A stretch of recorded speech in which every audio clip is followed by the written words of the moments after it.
Hello, everybody. Welcome into another episode of the Fantasy Pros Football Podcast. I am Ryan Wormeli, joined today by Pat Fitzmaurice, filling in for an under-the-weather Debro. So, Pat, thank you so much for making the time. Hopefully, we'll get Debro back next week. And also Andrew Erickson.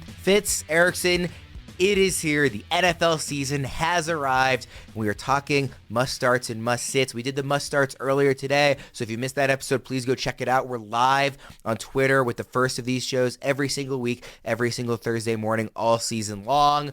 But for this episode, we're talking about some must-sit guys here in week one. These might be guys that you drafted high and there's not a very good matchup for them this week, or maybe there's an injury concern, or maybe it's a sleeper that you think you want to hold off another week on before actually starting them. Whatever the reason, these guys will share it. We're talking must-sits in week one.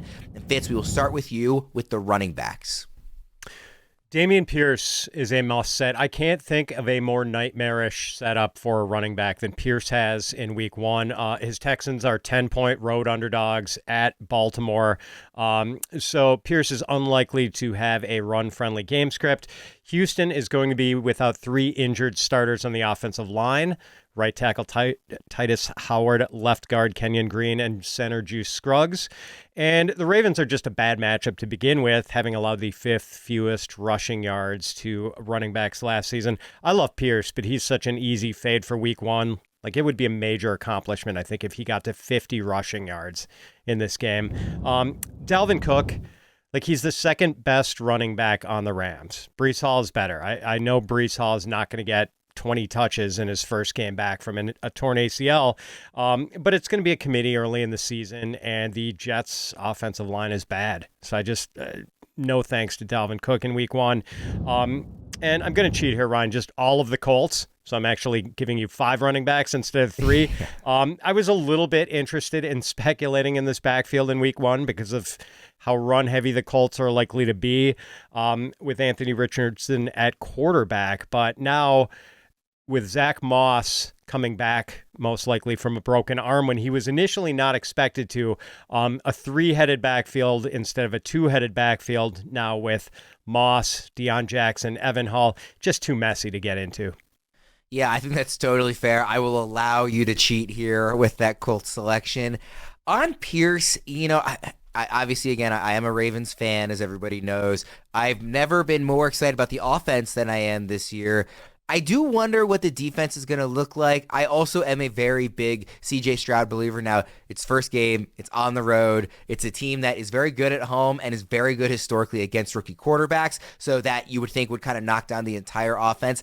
I think there's a chance, given that Marlon Humphrey's not going to play, that this is still kind of a new-look defensive line. The linebackers come back, you know, for Baltimore, but not necessarily the defensive line. They lost Calais Campbell, guys like that. So I wonder, in general, if it might be a little higher scoring on the Texans side than we expect, which could lead to maybe Pierce falling into the end zone. But I think that's what you're hoping for. I don't think you're going to see an efficient day out of him. And I don't think you're going to see some sort of big blow up. I just think we might be a little undervaluing what the Texans offense can do against a banged up Ravens defense. Am I wrong there? Maybe we're overvaluing what the Ravens defense is going to be like out of the chute, but with those injuries on the Texans offensive line, I just can't see CJ Stroud doing a lot of business against that Ravens defense on the road. That's pretty fair to me. Some quick Who Should I Starts here. This is using our Who Should I Start tool, fantasypros.com/start, where we take all the experts and you can put in whatever players you want, and we'll see who it thinks you should start, help you make those decisions. Dameon Pierce or David Montgomery this week? Oh, Montgomery. Pierce gets 60% of the vote here, so the experts are going with him. Dalvin Cook or DeAndre Swift? I'm going to go with DeAndre Swift. You are going against consensus again. Cook gets 81% of the vote in that one. Swift just 19%. And then, to force you to pick somebody, I'm giving you a threefer, and you can go up to 4 players in this. Zach Moss, Evan Hall, or Deion Jackson?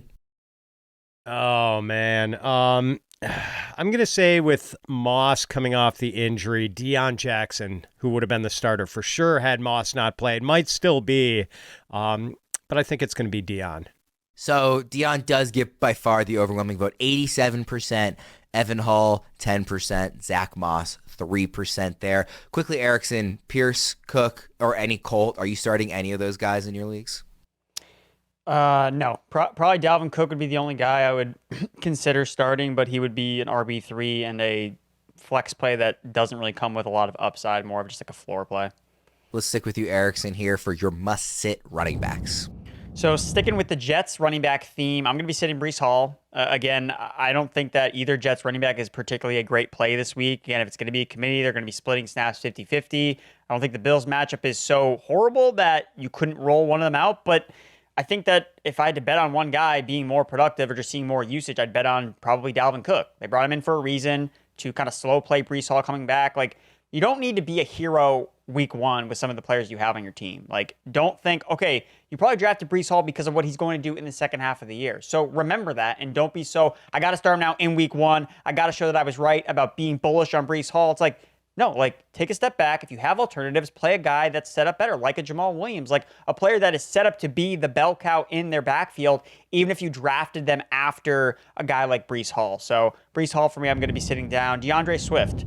Eagles are cowards. They listed 4 running backs at the start of their depth chart. They don't even know who their starting running back is. So as a fantasy manager, how can you possibly start any Eagles running back with confidence when I'm pretty sure the Eagles don't know who their starting running back is? So that's just a swing that I'm not going to take. I need to see how this plays out, and chances are we're probably going to see a lot of work for each guy. And you're going to be like, wow, like I can't start any of these guys until somebody gets hurt. So keep them on the bench. Let it play out. And I think the Patriots defense overall is a pretty good unit. It's not a run sieve like something else like the Texans or one of these teams. So even the matchup doesn't really call for, oh, it's got to start Swift this week. Don't really think that's the case. And then lastly is Miles Sanders for me. Now, this is probably the guy that I feel not as confident as the other two sits. He is ranked, I think, inside the top 24 ECR as the starting running back for the Carolina Panthers. But I just don't have a lot of faith in the Panthers. Like, they have a lot of injuries at the receiver. Their offensive line has looked really bad during the preseason. We haven't seen Miles Sanders at all during the preseason. We still don't know if he's going to catch passes or not in this offense, despite what the coach speak has been. And I think this Falcons defense is very improved from last year. Again, you talked about Calais Campbell. Where is he now? He's on the Atlanta Falcons. Jesse Bates on the Atlanta Falcons. Like, they added a lot of talent during the offseason to really revamp a defense that was basically a whipping bag last year. Like, they could get run on, they could get thrown on. I don't think that's going to be the case here in week one. You have a rookie quarterback making his first start on the road, hostile environment. The Falcons are excited with Bijan Robinson coming in. You got Drake London. Kyle Pitts is healthy. I think that the Falcons are going to come away with a win here, and I think that's going to be struggling for Bryce Young and then Miles Sanders. The Eagles may not know who their starting running backs are, but they sure know their starting receivers. And if you guys want a chance to win a signed A.J. Brown Philadelphia Eagles jersey, courtesy of bettingpros.com, your place to start betting smarter and not harder, you need to subscribe to the Fantasy Pros YouTube channel right now. Comment below on this video, and that's it. We will be announcing a winner right here on the channel, so make sure to turn on those notifications so you can be alerted when new episodes are up and you can claim your prize. Yeah, Erickson, on these guys, I mean, it's a lot of guys that you can really make the case for the upside for, but it's hard to see it in week one. I'm with you on Sanders. I was kind of bullish on the Panthers coming into the offseason, and I really like Bryce Young.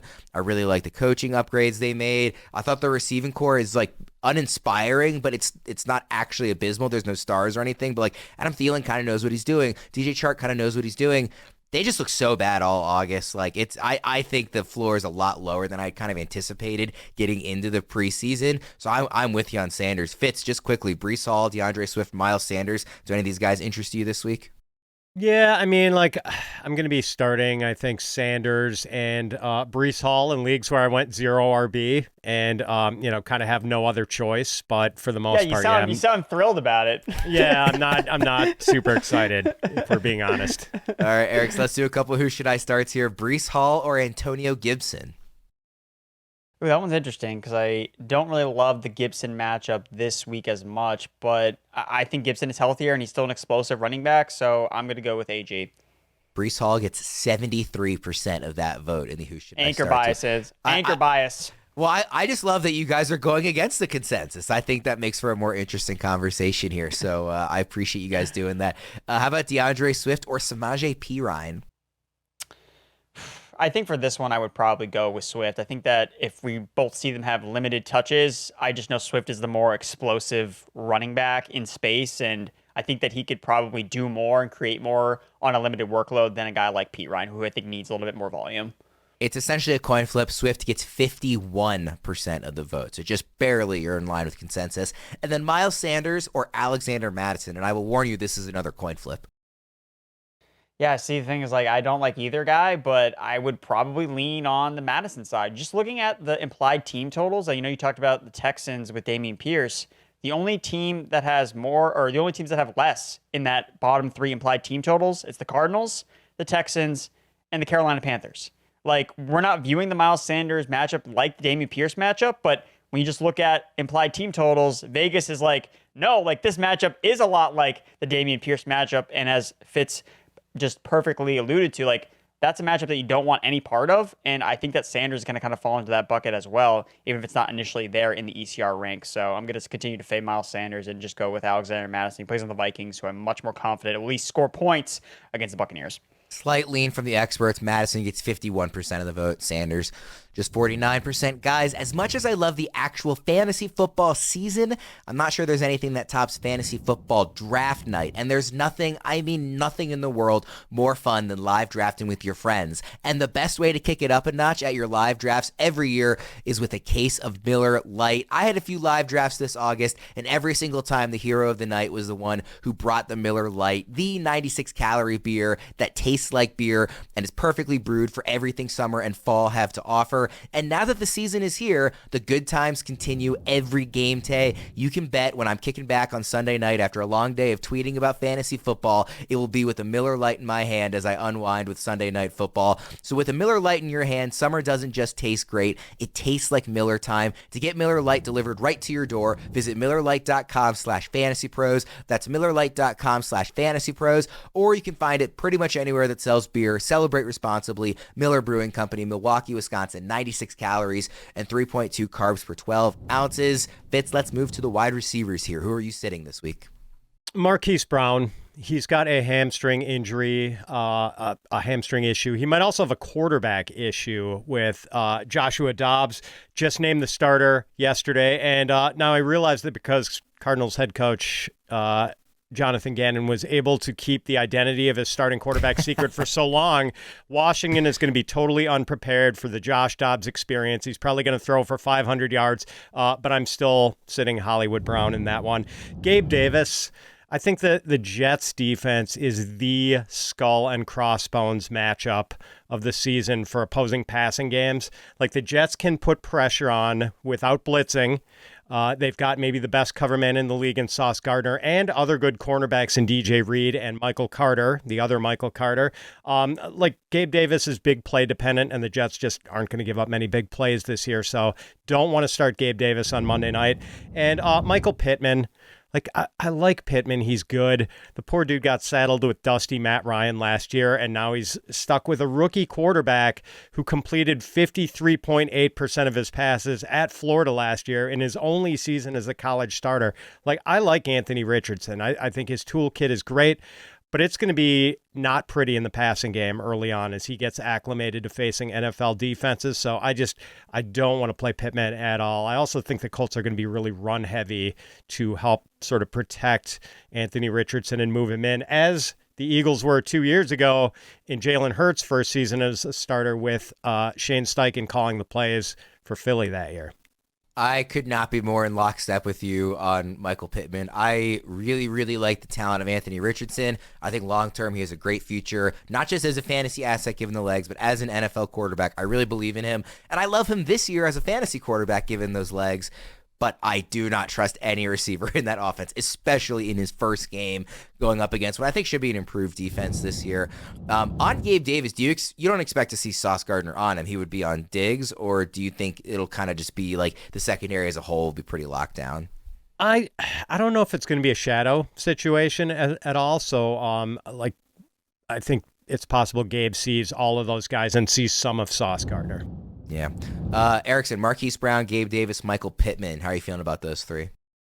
I don't think I drafted really any of them this draft season. Maybe a little bit of Gabe Davis here and there. But look, Gabe Davis is a boom or bust wide receiver. And when the matchup clearly screams, hey, this is like a bad matchup, like, don't play him. But then when he has a softer matchup, you play him in those games. Like, you can be selective when you're in that wide receiver 3-4 territory, like a Gabe Davis, where, okay, this is probably not the week to play him, but that doesn't mean that he's going to be a total bust all year long. He's going to have spike weeks. It's just not shaping up to really be week 1 against the Jets.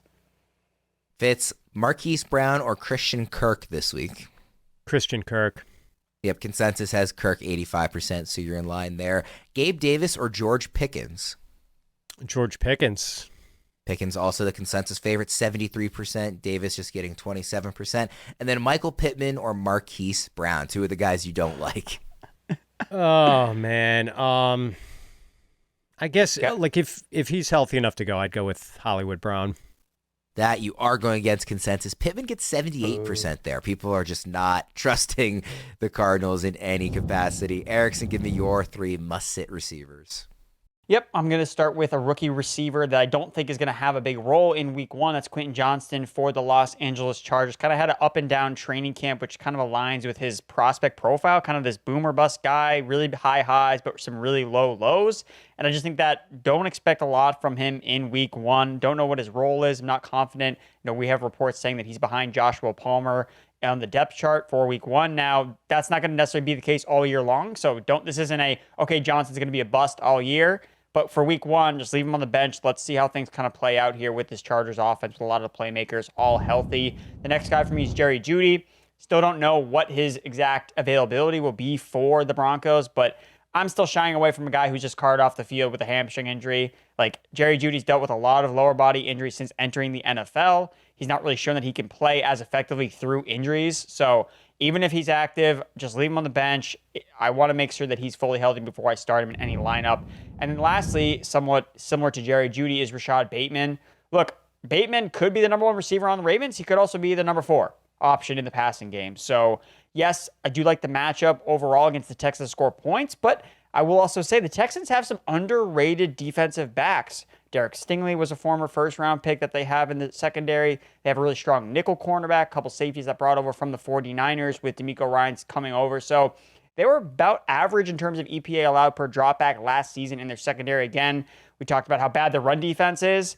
Their pass defense is much better. So I would say Rashod Bateman is someone else I'd like to leave on the bench this week to really see how this Ravens target share kind of shakes out. I think it's going to be Andrews and Flowers at the top, with Bateman and Odell Beckham probably looking for targets at the bottom. Yeah, I find Rashod Bateman to be a really fascinating player that I almost wish we had talked a little bit more about this offseason, because when on the field, he has looked really good. Now, he's been in an offense where they didn't use him as much as we would have liked to have seen. Obviously, he was fantastic at Minnesota in college, and he has been fantastic statistically when he's been on the field for the Ravens, just hasn't been often. He's not on the injury report this week. Like, he is healthy.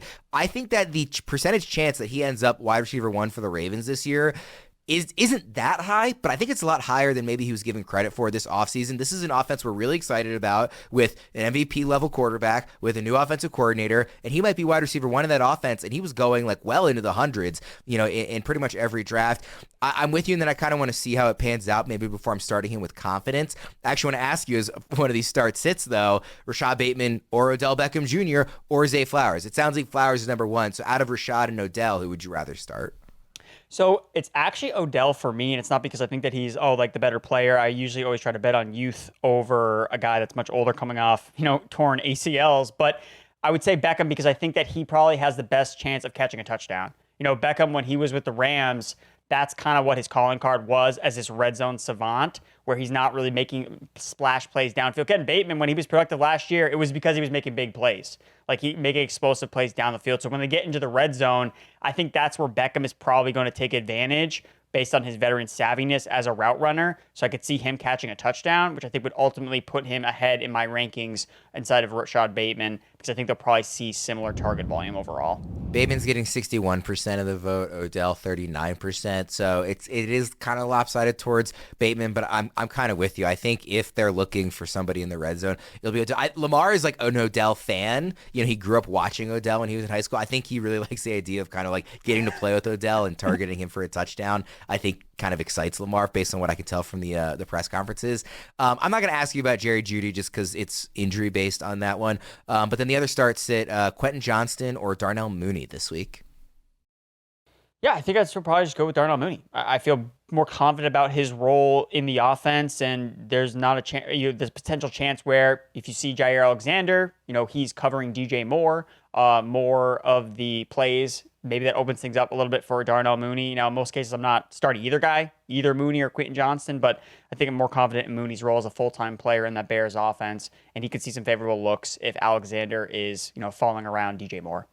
Mooney is getting 90% of the vote there, so no dilemma according to the experts. Say goodbye to your own start-sit dilemmas with FantasyPros Start-Sit Assistant. Within seconds, you know exactly who to play for optimal results each week. Leveraging insights from numerous experts, the Start-Sit Assistant aligns your lineup decisions with the top minds in fantasy football, giving you a competitive edge. Maximize your lineup's potential with just a few clicks. Head to fantasypros.com/myplaybook and make winning decisions in no time.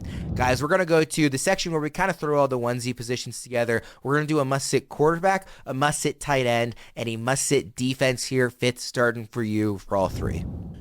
Oh, it's Aaron Rodgers. The Bills allowed the third fewest fantasy points to opposing quarterbacks last year, so tough matchup for Rodgers. And I hate that we know an Aaron Rodgers offense with Nathaniel Hackett calling the plays is going to be glacially slow-paced. And when they were together for 3 years in Green Bay, when Hackett was the offensive coordinator there, the Packers ranked dead last in offensive pace in 2 of those years, and I believe they were 28th in the third year. So they're going to constantly take the play clock down to 1 or 0 seconds. You're going to lose plays, and that's just like marginal fantasy value. You win in fantasy at the margins, and so that is sort of bothersome if you are a Rodgers investor. Chig Okonkwo, tight end, just a tough matchup. I mean, the Saints smothered opposing tight ends last year, gave up a league low 509 receiving yards to them. Only 2 touchdown catches allowed to tight ends last year. Just best to keep Okonkwo on ice for a week, I believe. And then the Buffalo Bills are my must-sit defense. But wait, Fitz, why do you want to fade both Aaron Rodgers and the Buffalo defense that he's going to be facing? I'm glad you asked, Fitz. It's mainly about interception avoidance, which Aaron Rodgers is one of the best at of all time. Like, that is his forte. Yes, he did throw 12 interceptions last year, but that was the first time he's had double-digit interceptions in a season since 2010. Like, what we're looking at for defenses are sack potential and interception potential. And you can sack Aaron Rodgers, but rarely are you going to intercept him. So I just kind of want to avoid the Bills defense because of that. It's almost like Fitz is a pro's pro, because that was the exact question I was going to ask. Why would you sit both the quarterback and the defense he's going against? And you gave us a great answer right away. So I will just jump to the who should I start for you here. I want to ask about the tight end this time. Chig Okonkwo or Dalton Schultz? Schultz. You're starting Schultz? Yeah, I think Schultz is going to be maybe a safety blanket with all those injured offensive linemen for the Texans. Chig Okonkwo is getting 59% of the vote there, so it's close, but the experts do disagree with you. Quickly, Erickson, Rodgers, Buffalo defense, Okonkwo, any interest in starting any of these guys? No, do not want to start either of them. All right, let's go to your quarterback, tight end, and defense, Erickson. Going to take the low-hanging fruit, sitting Matthew Stafford, because he doesn't have Cooper Kupp, and you can't do it. You just can't have it. Like, that's all the analysis you need. You just can't start. He threw 10 touchdowns last year in 9 games, Matthew Stafford. Like, what are we doing here? He can't run. He doesn't have his best wide receiver. The Seahawks defense, I don't think, is some juggernaut unit, but you're just praying if you're starting Stafford this week. And I'd rather start Sam Howell. Like, I'd rather start Kenny Pickett. There's a bunch of other players you can easily start off the waiver wire opposed to Matthew Stafford. At tight end, my must-sit is Greg Dulcich. So a lot of people are actually thrusting out Greg Dulcich as their tight end 1 this week after drafting him. But based on the preseason usage, you cannot have any confidence that this guy is going to be a full-time player. Like, he was playing behind Adam Troutman in the Broncos offense. Now, Adam Troutman, remember, was brought over from the New Orleans Saints, where he was there with Sean Payton. Sean Payton, obviously, now the new head coach of the Denver Broncos. So if you're starting Greg Dulcich, you have him in your lineup as your drafted tight end, I would look to the waiver wire. I would just straight up drop Greg Dulcich and pick someone else up, someone that, like a Tyler Higbee, like a Gerald Everett, even one of these rookie tight ends, Luke Musgrave or Sam Laporta, Those guys have full-time roles in their respective offenses. Greg Dulcich does not. So even though he's an explosive player that flashed at times last year, it's so hard for tight ends to be productive when they're not running all the routes on the offense. And I still have question marks overall about Denver's offense in general. So Greg Dulcich is a must-sit for me, and honestly a guy that I feel comfortable dropping to go to the waiver wire for another tight end with more upside and a better clear-cut role on their offense. And then lastly, for DST, it's going to be the New England Patriots for me. It's kind of the reason why I wasn't drafting them, because they're playing the Philadelphia Eagles in week 1. Now, I don't think the Patriots are necessarily the worst defense, because they're a good real-life defense. That definitely is their strength of their unit. But again, 10th lowest in the DST projections, and I just think that there's a flurry of better options you can get off waivers. Broncos, Steelers, Jaguars, Seahawks, Packers. Like, there's a bunch of other options that I would just much rather play than the Patriots DST. I just don't feel like I need to risk them playing against a really high-powered Eagles offense at full strength. I don't need to be a hero week 1 by no, I'm playing the Patriots DST at home. They're going to cause the upset. It's no, just play the Packers against the Bears. Just don't overthink it. I think you can get away from the Patriots DST for some better options. Fitz, I'm assuming you agree on all three of those. I do. Yeah, he makes really good points, especially against the Patriots. There's no way you can roll them out against the Eagles in week 1. Yeah, no chance. I'm the most matchup dependent defensive player ever. I will never ever just start a good defense regardless of matchup. That's a very obvious one. Take us home, Erickson, with the last who should I start? Matthew Stafford or Jordan Love? I'm going Jordan Love. Like his matchup better. The experts agree. Jordan Love getting 76% of the vote there. That will do it for our must-sit show here this week. Week 1, again, guys, we made it. The long national nightmare of the fantasy football offseason is over. We are here. We have football back. It's awesome. It's a great time. It's an exciting time where everybody believes their fantasy team can win, and we are here to help you do just that. If you missed the Must Start show, please go check it out. We did that earlier today. That can be found live every single week on Twitter, so follow us there. For Erickson and Fitz, thank you again for filling in for D-Bro. I'm Ryan Wormeli. Everybody also go check out the Game Time, Miller Lite, Air Medicare Network, Sleeper, all the stuff we mentioned throughout the show. For the guys, I'm Ryan. We'll see you guys again next time.